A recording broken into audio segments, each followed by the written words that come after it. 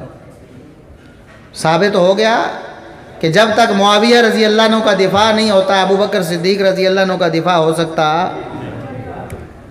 عمر فاروق رضی اللہ عنہ کے خلاف زبان درازی کی, کہا کہ خلفائے راشدین نے سوائے سیدنا علی رضی اللہ عنہ کے کسی نے انصار کو ان کا حق نہیں دیا, بلکہ انصار کی حق تلفی کرتے رہے. نعوذ باللہ ثم نعوذ باللہ. سیدنا ابو بکر رضی اللہ عنہ, سیدنا عمر رضی اللہ عنہ اور سیدنا عثمان رضی اللہ عنہ, تینوں کی توہین یہ کہہ کے کی کہ انہوں نے انصار کو ان کا حق نہیں دیا, حق تلفی کی ہے. بلکہ یہاں تک کہا کہ انصار قیامت کے دن حوض کوثر پر آئیں گے اور نبی ان کی دلجوئی کے لیے فرمائیں گے کہ تمہاری حق تلفی کرنے والوں کو آج میں اپنے سے دور کرتا ہوں. سحقن سحقن لمن غیر آباد. نعوذ باللہ. اس لیے ہم کہتے ہیں کہ معاویہ رضی اللہ عنہ کا دفاع یہ تمام صحابہ کا دفاع ہے, بلکہ یہ دفاع صحابہ کی بنیاد ہے. یہ سبق یاد کر لیں کہ معاویہ رضی اللہ عنہ کوئی معمولی ہستی نہیں ہے. جس طرح ابو بکر صدیق رضی اللہ عنہ کی خدمات ہیں, عمر فاروق رضی اللہ عنہ کی خدمات ہیں, عثمان غنی رضی اللہ عنہ کی خدمات ہیں, علی المرتضیٰ رضی اللہ عنہ کی خدمات ہیں, اسی طرح امت کے لیے معاویہ رضی اللہ عنہ کی خدمات ہیں.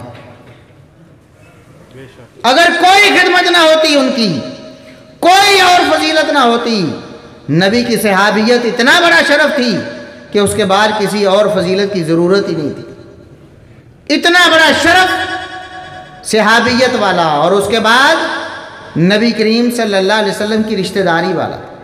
آج لوگ بات کرتے ہیں کہ نبی کی رشتہ داری کا خیال کرو, اچھی بات ہے, کرنا چاہیے. ہم کہتے ہیں نبی کی ہر وہ رشتہ داری ہمارے لیے معزز اور محترم ہے جس کو شرف صحابیت حاصل ہے. نبی کی زندگی میں نبی کا کوئی رشتہ دار موجود تھا, اگر وہ صحابی بن گیا تو ہمارے ماتھے کا جھومر ہے, اور اگر وہ صحابی نہیں بنا یعنی کلمہ نہیں پڑھا تو پھر ہم اس کا احترام نہیں کرتے. نبی کا کوئی بھی رشتہ دار ہو, ہم نبی کی بیٹی کی بھی عزت کرتے ہیں, نبی کے نواسوں کی بھی عزت کرتے ہیں, نبی کے داماد کی بھی عزت کرتے ہیں, نبی کے چچا کی بھی عزت کرتے ہیں, دیگر رشتہ داروں کی بھی عزت کرتے ہیں. لیکن تمہیں نبی کی یہ رشتہ داری نظر نہیں آتی. نبی کریم صلی اللہ علیہ وسلم کے برادر نسبتی ہیں سیدنا معاویہ رضی اللہ عنہ, اور سیدنا معاویہ رضی اللہ عنہ کی توہین کرنا یہ نبی کو دکھ پہنچانا ہے. بتاؤ, آپ کے رشتہ دار کو اگر کوئی لعن طعن کرے, آپ کا رشتہ دار چاہے برا ہی کیوں نہ ہو, آپ اس کو برا سننا برداشت تو نہیں کرتے نا. آپ کی زوجہ محترمہ کا کوئی بھائی ہو, آپ نہیں برداشت کرتے کوئی اسے برا کہے, حالانکہ برا ہو بھی سکتا ہے. تم نبی کے برادر نسبتی, نبی کی بیوی ام حبیبہ رضی اللہ عنہ, ان کے بھائی ہیں سیدنا معاویہ رضی اللہ عنہ, نبی کے برادر نسبتی ہیں, تمہیں نبی کی حیا نہیں آتی؟ کل قیامت کے دن کیا منہ لے کر جاؤ گے, کیا منہ لے کر؟ یہ آیت پیش کرتے ہیں, قُلْ لَا أَسْأَلُكُمْ عَلَيْهِ أَجْرًا إِلَّا الْمَوَدَّةَ فِي الْقُرْبَى. پیش کرتے ہیں نا آیت, ہمیں سناتے ہیں, حالانکہ ہم نبی کی رشتہ داری کو سر پہ بٹھاتے ہیں. ہم تو نبی کے بھی قدردان, ہم تو نبی کے جوتے کے بھی قدردان, ہم تو ان گلیوں کے بھی قدردان ہیں جہاں نبی کے قدم لگتے رہے. ہمیں یہ سکھاتے ہو کہ نبی کی رشتہ داری کا احترام کرو, ہم احترام کرتے ہیں, لیکن یہ آیت تم کیوں بھول جاتے ہو؟ جب نبی کے برادر نسبتی کی بات آتی ہے تم گالیاں دیتے ہو, تم ان کو برا بھلا کہتے ہو, تم ان کی توہین کرتے ہو, پھر کہتے ہو کہ ہمیں نبی سے محبت ہے. پھر یہ خیال بھی ہے, یہ طلب بھی ہے, یہ تڑپ بھی ہے کہ حوض کوثر پہ ہم نبی کے ہاتھ سے جام پئیں گے. نبی کو دکھ دیتے ہیں, نبی کریم صلی اللہ علیہ وسلم کی ازواج مطہرات کو برا بولتے ہیں. یہی وہ بدبخت ہیں جو کہتے تھے ہمارا اختلاف صرف حضرت معاویہ سے ہے, لیکن کیا کہا کہ سیدہ عائشہ ظالمہ ہیں، نعوذ باللہ ثم نعوذ باللہ، کہا کہ نہیں کہا؟ معاویہ رضی اللہ عنہ کا دفاع یہ امہات المومنین کا دفاع ہے۔ او بھلا کیسے ہو سکتا ہے معاویہ سے کوئی نفرت کرے اور ام المومنین سیدہ عائشہ سے محبت کرے؟ یہ ممکن نہیں ممکن۔ کیوں بھائی؟ سیدہ عائشہ صدیقہ رضی اللہ عنہا ام المومنین وہ فرماتی ہیں کہ جب مسلمانوں میں اختلاف تھا نا، اس وقت میں یہ خواہش کرتی تھی کہ یا اللہ میری عمر بھی معاویہ کو لگا دے۔ معاویہ رضی اللہ عنہ وہ جلیل القدر ہستی ہیں کہ نبی کی سب سے پیاری بیوی، نبی کی سب سے بڑی محبوبہ اس کائنات میں۔ پوچھا گیا نا من احب الناس الیک یا رسول اللہ، اللہ کے رسول آپ کو سب سے بڑھ کر محبوب کون ہے؟ نبی کے زبان اطہر سے سب سے پہلا لفظ فرمایا عائشہ۔ سب سے بڑھ کر مجھے دنیا میں کسی سے محبت ہے تو وہ عائشہ ہے۔ یہ عائشہ صدیقہ رضی اللہ عنہ کہ اپنی بیٹی نبی کی لخت جگر سیدہ فاطمہ رضی اللہ عنہ ایک دن نبی صلی اللہ علیہ وسلم کی دوسری بیویوں کا پیغام لے کر آئیں، صحیح بخاری میں درج ہے کہ ابو جی یہ جو آپ کی دوسری بیویاں ہیں نا، آپ ان کی طرف ذرا زیادہ محبت کا رخ کریں، آپ محبت عائشہ سے زیادہ کرتے ہیں۔ دوسری آپ کی بیویاں ہیں، میں سفارش لے کر آئی ہوں، آپ ان سے بھی زیادہ محبت کیا کریں، عائشہ سے زیادہ ان کی طرف رخ کر لیں۔ تو نبی صلی اللہ علیہ وسلم نے فرمایا فاطمہ میرے جگر کے ٹکڑے، تمہیں یہ پسند نہیں کہ جس سے میں محبت کرتا ہوں تم بھی اس سے محبت کرو؟ سیدہ عائشہ کہتی ہیں، سیدہ فاطمہ رضی اللہ عنہا نے لا محالہ یہی کہا ہوگا، کیوں نہیں؟ آپ میرے والدہ گرامی بھی ہیں اور میرے نبی بھی ہیں، رحمت للعالمین خاتم النبیین والمرسلین ہیں، جس سے آپ محبت کرتے ہیں میں کیوں نہ محبت کروں گی؟ فرمایا اگر یہ پسند کرتی ہو کہ میری محبت کو تلاش کرو تو تم بھی عائشہ سے محبت کرو۔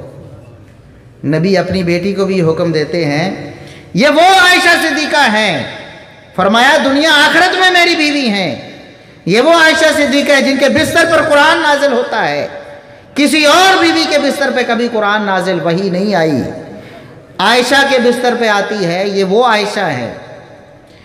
وہ عائشہ کہتی ہیں کہ میرا پورے یقین سے میں اللہ سے دعا کرتی تھی، پوری لگن سے کہ اللہ میری عمر معاویہ کو لگا دے۔ اس لیے یہ کیسے ہو سکتا ہے کہ معاویہ سے کوئی نفرت کرے تو ان کو اپنی عمر لگنے کی دعا دینے والی عائشہ سے محبت کرے؟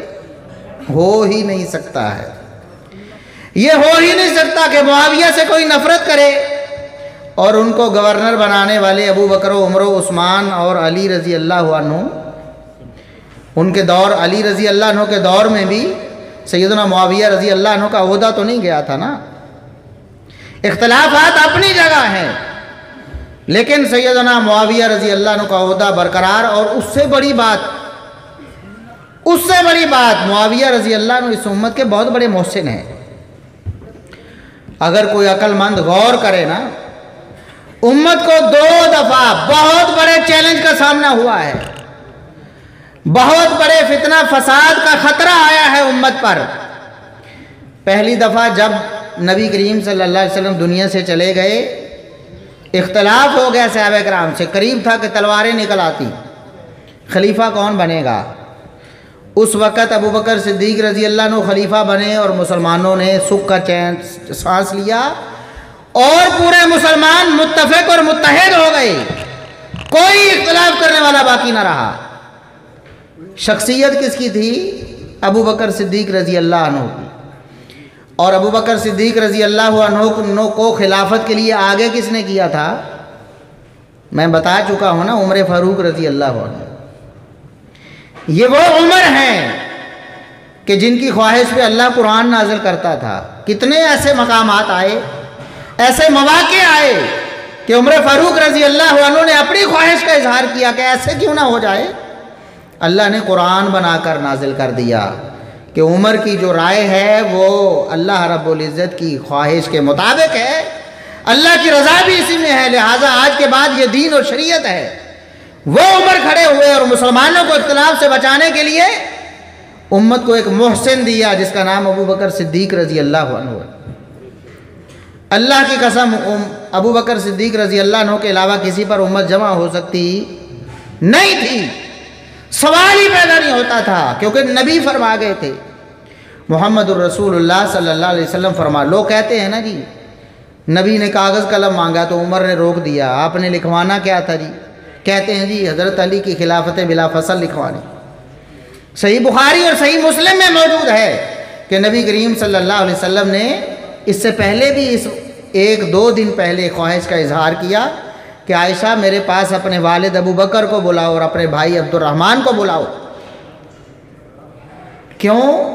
میں لکھوا دینا چاہتا ہوں، میں لکھوا دینا چاہتا ہوں، مجھے خطرہ ہے، مجھے یہ خدشہ پیدا ہوا ہے، میرے ذہن میں یہ خیال آیا ہے کہ میرے دنیا سے جانے کے بعد کوئی کھڑا ہو کر یہ نہ کہے آنا اولا، میرا حق زیادہ بنتا ہے،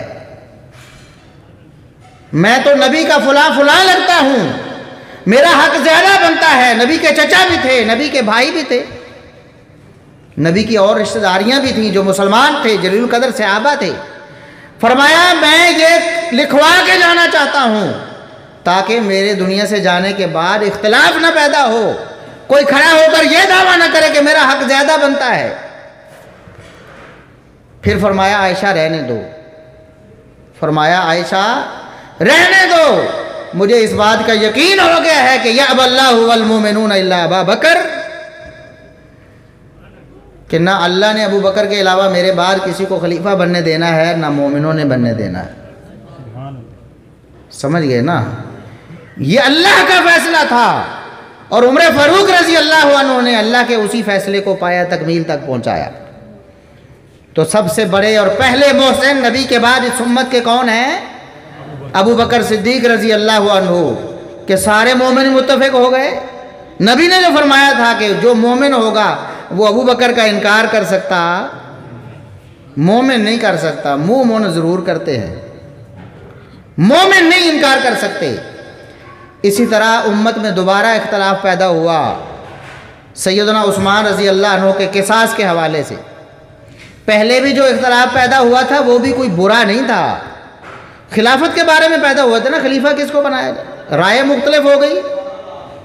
اب بھی ایسے ہوا، اختلاف اب بھی اچھے امر پہ ہوا ہے کہ سیدنا عثمان رضی اللہ عنہ کو شہید کر دیا گیا ہے تو ان کے قاتلوں کو کیفر کردار تک پہنچانا چاہیے۔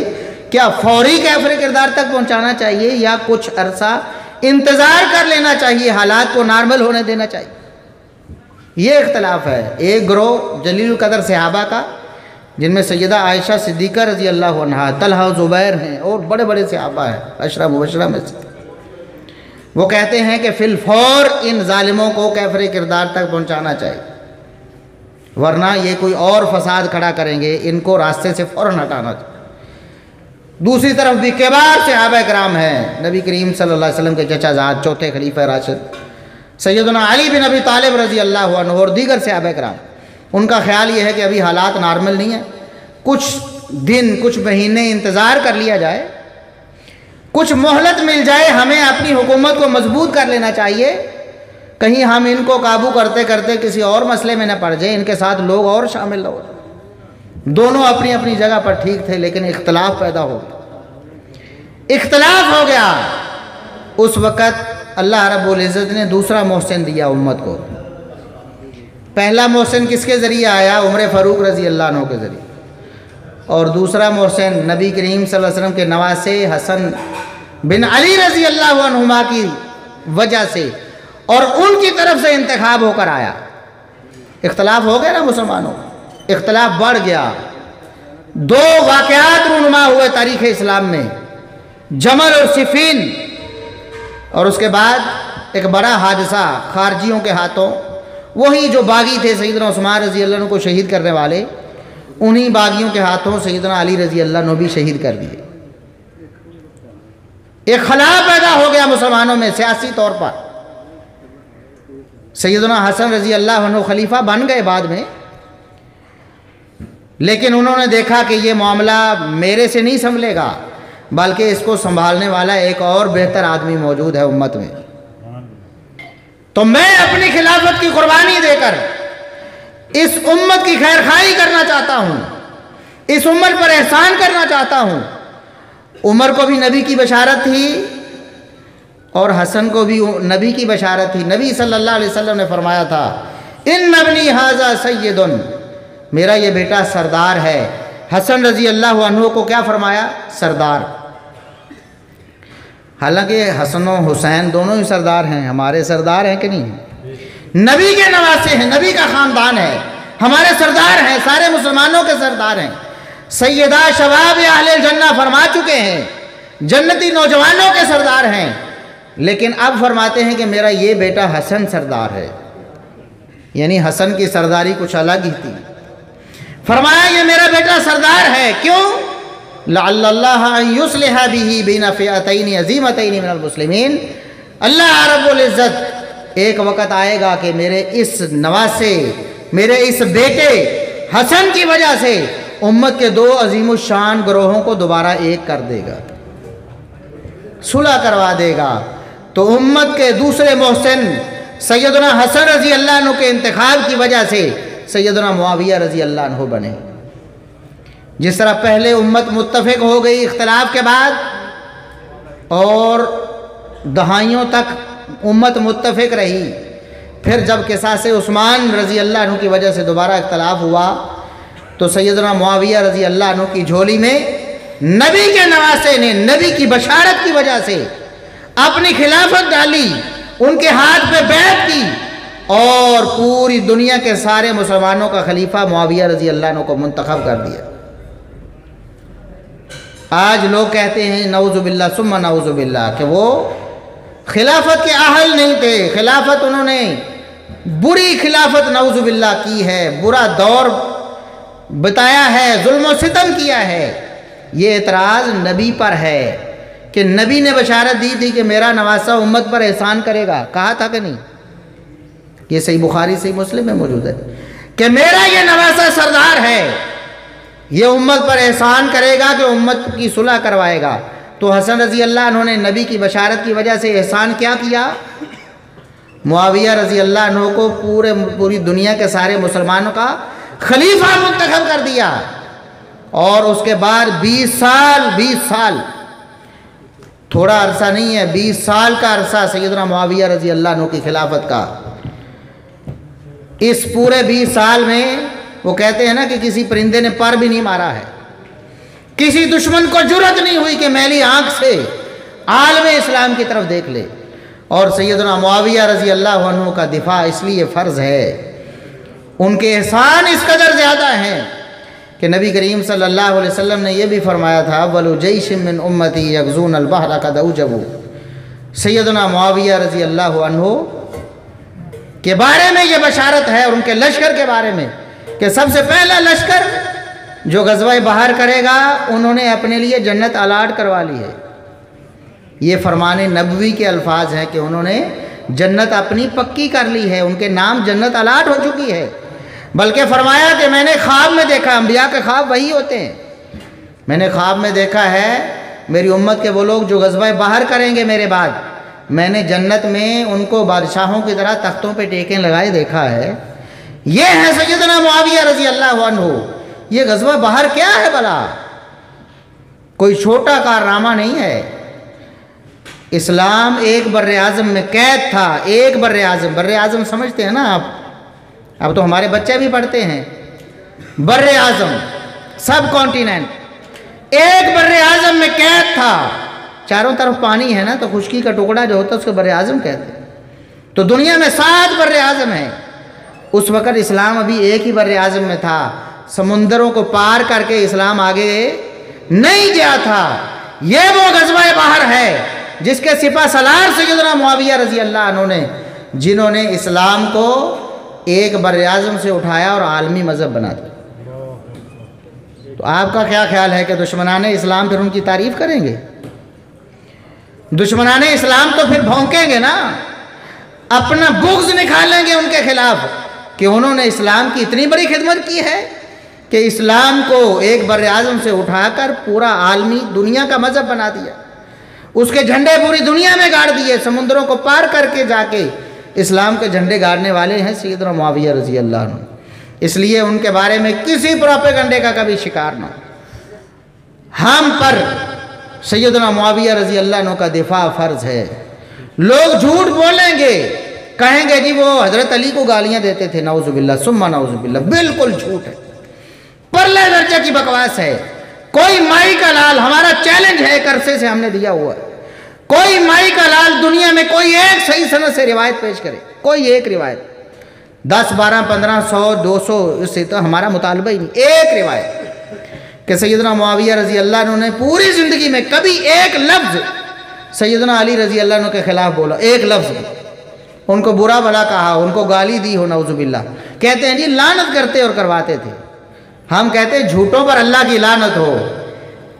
حضرت معاویہ رضی اللہ عنہ تو لعنت کوئی نہیں کرواتے تھے نا، لیکن جھوٹے جو جھوٹ بولتے ان پر لعنت ہو گئی اللہ کی طرف سے، یہ لعنتی ہیں۔ سیدنا معاویہ رضی اللہ عنہ اہل بیت کے بہت بڑے قدردان تھے۔ میرا وقت ختم ہو رہا ہے، ایک بات بتا کے بات ختم کر دوں، یہ بات آپ پلے باندھ لیں، انشاءاللہ کبھی شیطان کا کوئی وسوسہ آپ کے قریب نہیں پھٹکے گا۔ اس حوالے سے جی وہ اہل بیت کو برا بھلا کہتے تھے، نعوذ باللہ ثم نعوذ۔ اہل بیت کے فضائل بیان ہوئے نا حدیث میں، مختلف صحابہ نے بیان کیے ہیں نا اہل بیت کے فضائل۔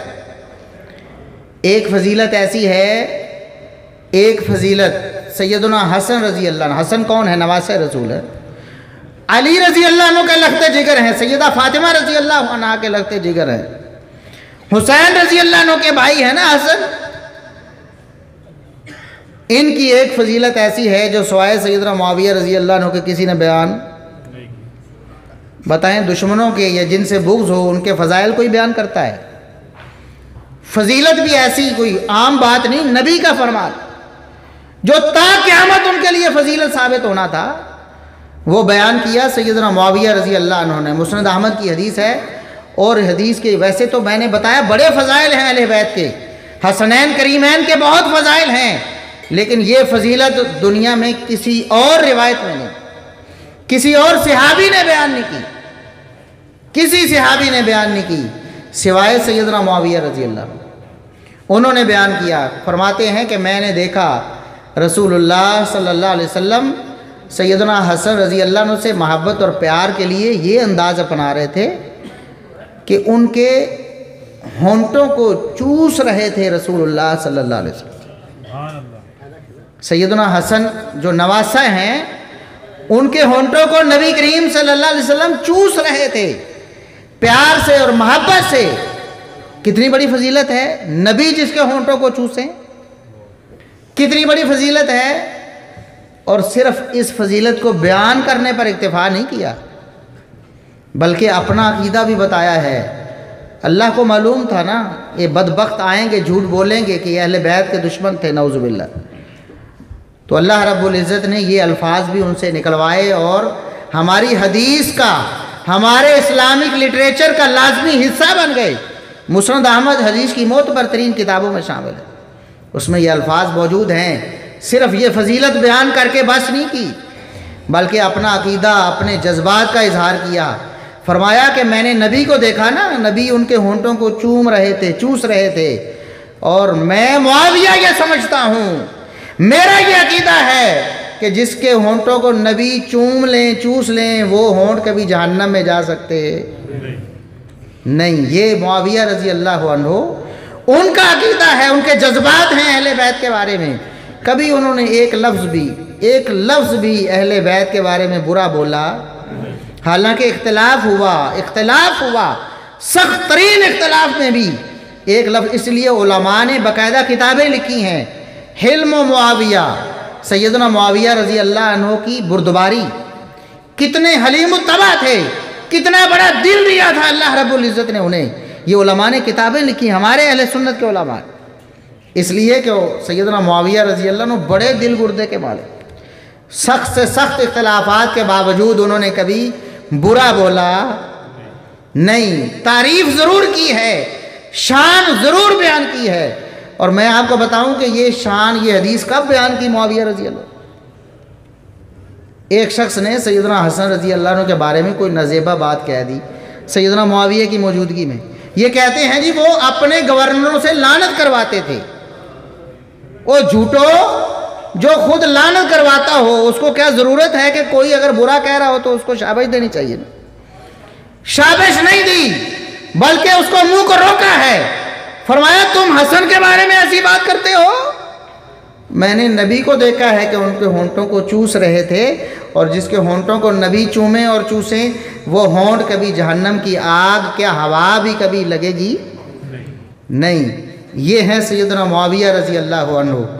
اللہ رب العزت سے دعا ہے کہ اللہ رب العزت ہمیں ان کی شان اور مقام سمجھنے کی توفیق عطا فرمائے، اور ان کے دفاع کے لیے ہمیں قربانیاں دینے کی توفیق عطا فرمائے، اور ہمیں اس امت کو جگانے اور بیدار کرنے کی توفیق عطا فرمائے کہ سیدنا معاویہ رضی اللہ عنہ کا دفاع حقیقت میں نبی کریم صلی اللہ علیہ وسلم کا دفاع ہے، آپ کی ازواج مطہرات کا دفاع ہے، آپ کے خلفائے راشدین کا دفاع ہے، آپ کے صحابہ کرام کا دفاع ہے، آپ کے نواسوں کا دفاع ہے.